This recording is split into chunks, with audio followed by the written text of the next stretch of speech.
अस्सलाम वालेकुम मेरी प्यारी बहनों, कैसी हैं आप सब। उम्मीद है कि आप सब ठीक होंगे, अपने घरों में खुश होंगे, फिट-फाट होंगे। तो शुरू करते हैं आज की वीडियो। लेकिन उससे पहले एक बात आपसे ये कहनी है कि अगर आप मेरे चैनल पर नए हैं तो मेरी वीडियो को लाइक भी करें, चैनल को सब्सक्राइब भी करें और बेल आइकन को भी प्रेस करें। तो शुरू करते हैं आज का व्लॉग। सबसे पहले तो मैं आपको ये बताना चाह रही हूँ कि आज मैं बाहर आई हुई हूँ, बस एवं मतलब दिल कर रहा था। तो ये है विक्टोरिया डिपार्टमेंटल स्टोर, और चूँकि मैं अपनी ग्रोसरी शॉपिंग तो 1-2 दिन पहले मुकम्मल कर चुकी थी, तो अब ऐसे ही विंडो शॉपिंग भी थोड़ी दिल चाह रहा था। और एक बस चीज़ मुझे लेनी थी, क्योंकि मेरी जो बर्तनों की टोकरी है वो टूट गई थी। आपको पिछले व्लॉग में मैंने शायद दिखाया भी था, तो वो मुझे लेनी थी। यहाँ मैं आई हूँ विक्टोरिया सेंटर के डिपार्टमेंटल सेक्शन में। एक्चुअली मेरा घर बहुत करीब है इस सारे एरिए के जहाँ पे ये मेट्रो है और विक्टोरिया है। तो इसलिए अगर मुझे छोटी सी भी चीज़ लेनी होती है तो मैं ऐसे ही शाम में आ जाती हूँ, रौनक देख लेते हैं, और साथ में जो भी लेना हो, एक अच्छी चीज़ भी लेनी हो तो मैं आ जाती हूँ बाहर के। चलो कोई नहीं, सैर भी हो जाएगी और रौनक भी देख लेंगे। तो अब टोकरी का सीन ये था कि जो टोकरी मुझे चाहिए थी काफ़ी वाइड, क्योंकि बर्तन जब धुल के टिकते हैं तो अगर आपको इमीडिएटली कोई ग्लास या बाउल कोई चीज़ अभी चाहिए, क्योंकि अक्सर बर्तन शुरू में गीले होते हैं, आपने अभी उनको ड्राई होने के बाद ही कहीं ना कहीं कैबिनेट्स में रखना होता है। तो अगर फौरी उसमें से कुछ चाहिए और अगर आपकी डीप टोकरी हैं तो अंदर ही बर्तन घुम जाते हैं, क्योंकि मेरी पहली 1-2 टोकरियाँ डीप आ गई थी। अब मैं चौड़ी वाली लेती हूँ, अब वो मुझे मिल नहीं रही थी। खैर अल्लाह अल्लाह करके वो सारी टोकरियों के नीचे मेरी चॉइस वाली टोकरी मिली। उसके बाद फिर मैंने सोचा चलें, ख़वातीन को शौक़ होता है तो ज़ाहिर है मेरी जो वीडियोस हैं वो ज़ाहिर ख़वातीन ही देखती हैं, क्योंकि ये सारा कंटेंट ही उनके देखने वाला होता है। तो मैंने कहा चलें आपको प्राइजेज़ वगैरह दिखा दूँ, 5 मिनट लगा के चलो कुछ वीडियो बनाती हुई चली जाऊँ। तो ये जैसे ये 60 का है बाउल, इससे पहले वाला 40 का था। तो इस तरह कुछ ना कुछ चीज़ें नज़र आती जाती हैं तो मैं उनकी वीडियो बनाती जाती हूँ। ये बहुत अच्छा था जार, लेकिन मैंने देखा है महंगा था, ये 740 का था। तो लेकिन बहरहाल असल में मेरे घर में छोटे हैं अभी बच्चे मेरे, तो जैसे जैसे बच्चे बड़े हों तो फिर आप ज़रा एक्सपेंसिव चीज़ें किचन में रख लेते हैं। ये है अच्छा है जार, इसमें तो हर तरह की आप ड्राई फ्रूट्स या कुछ भी रख सकते हैं। ये भी जार थे, लेकिन अभी मैं नहीं लेती इतने महंगे वाले ना, क्योंकि बच्चों के वाले घर में नहीं टिकती ये चीज़ें। तो मैं ज़रा हल्के वाले ले जाती हूँ कि चलो फ़िलहाल गुजारा चलाओ। ज़रा बच्चे यंग होते हैं तो फिर क्योंकि 1-2 बच्चे मेरे यंग हैं, तो 2-3 अभी छोटे हैं, 5 में माशाल्लाह। तो अच्छा, तो अब बात ये हो रही थी कि ये कप्स की वीडियोस वगैरह बनाई। मुझे असल में पहुंचना तो जल्दी था घर, तो अब ये चीज़ें देख के बंदा, ख़वातीन आपको पता है यूँ ही स्लिप हो जाती हैं कि चलें कुछ थोड़ा सा चेक करते जाते हैं। तो ये मैं प्राइसेस वगैरह के टैग चेक कर रही थी, और आज मेरी आपी ने आना था, तो मेरे पास थोड़ा सा फ्री टाइम था, क्योंकि वो लोग थोड़ा लेट आ रहे थे, 1-2 जगहों से होते हुए उन्होंने आना था। तो मैंने कहा चलो, अब शाम में बोर हो रही थी तो बाहर आ गई। तो फिर अच्छा लगा आके बाहर, मौसम भी अच्छा था और रौनक भी है बाहर, क्योंकि जब लॉकडाउन रहा है पीछे इतना अरसा, तो वो फिर आपको पता है बोरियत ही रही है घर में, कभी निकले ही नहीं। तो अब थोड़ा सा मार्केटें ओपन हुई हैं तो ज़रा दिल करता है कि चलें चक्कर शक्कर लगाते रहें। तो अब ये इसके प्राइस मैंने देखा, ये फोकस नहीं हो रहा था, ये है 470 का छोटे वाला।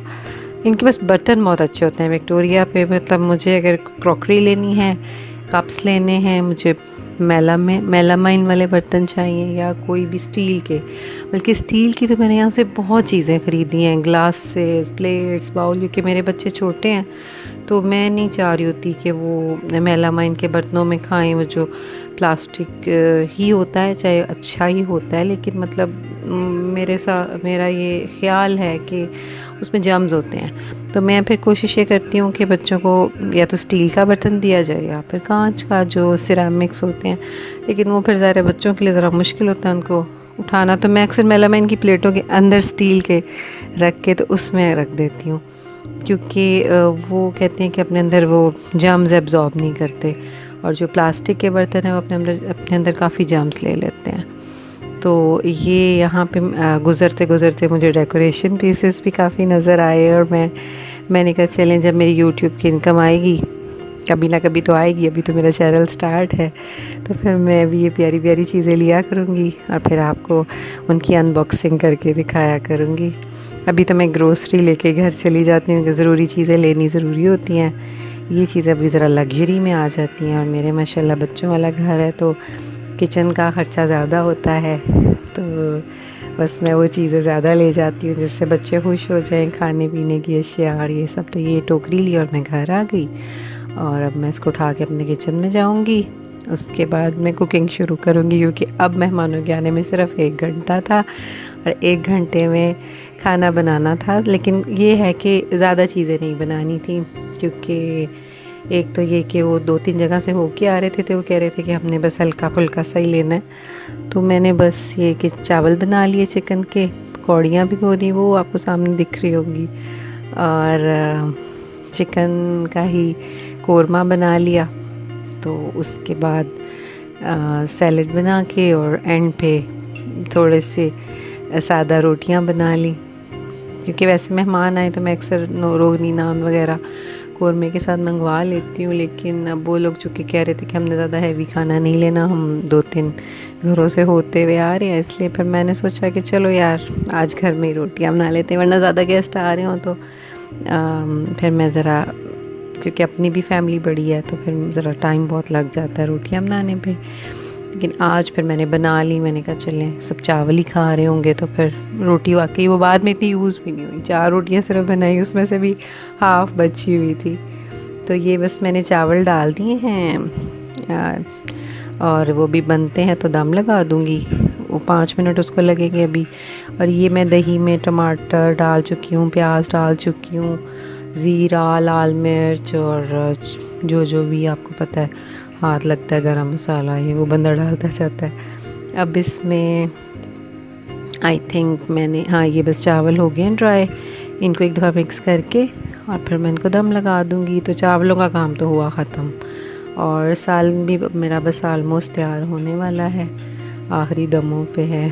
और उसके बाद ना मैं पकौड़ियाँ उसमें ऐड कर दूँगी। ये टमाटर भी मेरा थोड़ा सा रह गया था कटने वाला, तो मैं उधर दम लगाने का टाइम आ गया, उधर हो गई। तो ये बस काट के तो फिर मैं अपना वो सैलेड काट लूँगी, और चावल और सालन हो चुके हैं।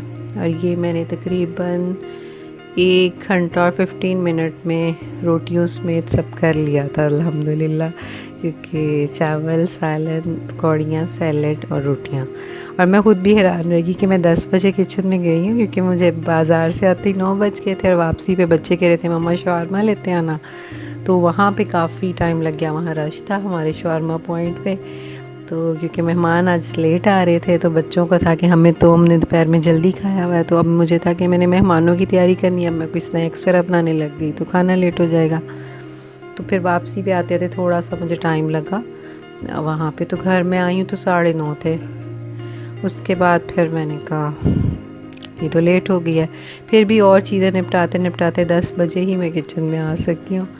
और फिर मैंने कुकिंग शुरू किया, तो मैं जब सब कुछ करके निकली हूँ और एन नीचे बेल हो गई। मैंने कहा वाह भाई, ये तो कैसा ऑन टाइम सब खाना तैयार और मेहमान भी आ गए। फिर जल्दी से मैंने कोल्ड ड्रिंक सर्व की, उसके बाद जल्दी से खाना नीचे हम ले गए, क्योंकि लेट हुई पड़ी थी, 11:15 थे।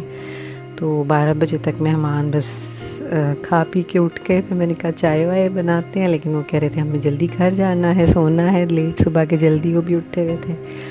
और आप ही मेरे लिए एक तो सूट लाई हैं मेरा और बच्चों के, और उसके अलावा मिठाई वगैरह भी लाई थी, कोल्ड ड्रिंक्स भी। तो हमने भी ये खाने के बाद फिर आइसक्रीम खाई, और अपना एंड पे गपशप थोड़ी देर हुई, तो अच्छा टाइम गुज़र गया। और बस मेहमान तो अल्लाह की रहमत होते हैं। और एक वाक़या भी मैं आपको सुनाती हूँ कि एक सहाबी आए हमारे नबी पाक सल्लल्लाहु अलैहि वसल्लम के पास, तो उन्होंने फरमाया कि जो मेरी वाइफ है वो बहुत बुरा मनाती है, घर में मेहमान आए उसको गुस्सा आता है। तो उन्होंने कहा कि अच्छा मैं आज तुम्हारे घर आऊँगा और उसको कहना कि जब मैं निकल रहा हूँ तो मेरे पीछे देखना। तो आप सल्लल्लाहु अलैहि वसल्लम उनके घर आए, थोड़ी देर बैठे, थोड़ा बहुत उन्होंने उनके खातिर मदारा जो भी करनी होती है मेहमान नवाजी की। तो आप सल्लल्लाहु अलैहि वसल्लम जब बाहर निकल रहे थे तो उन्होंने जैसे कि सहाबी को बताया हुआ था, उन्होंने कहा कि आपने सरकार ने फरमाया था जब मैं निकलूं तो अपनी बीवी से कहना कि मुझे पीछे से देखे जाते हुए। तो उसने जब देखा तो उनके साथ जाते जाते घर से बलाएं और सांप बिच्छू मुसीबतें भी साथ निकल रही हैं, इस तरह की चीज़ें। तो आपने फरमाया कि जब मेहमान आता है घर पे तो अपने साथ एक तो रिस्क लेके आता है, दूसरा ये कि जब वो वापस जाता है तो आपके घर की बहुत सी बलाएं और मुसीबतें निकल जाती हैं घर से। तो ये इसके साथ ही बस व्लॉग का एंड करते हैं। मेहमानों के लिए खाना बस रेडी है, अब मैं इसको सर्व करूँगी। और दुआओं में याद रखिएगा और अपना बहुत ख्याल रखिएगा। अल्लाह हाफ़िज़।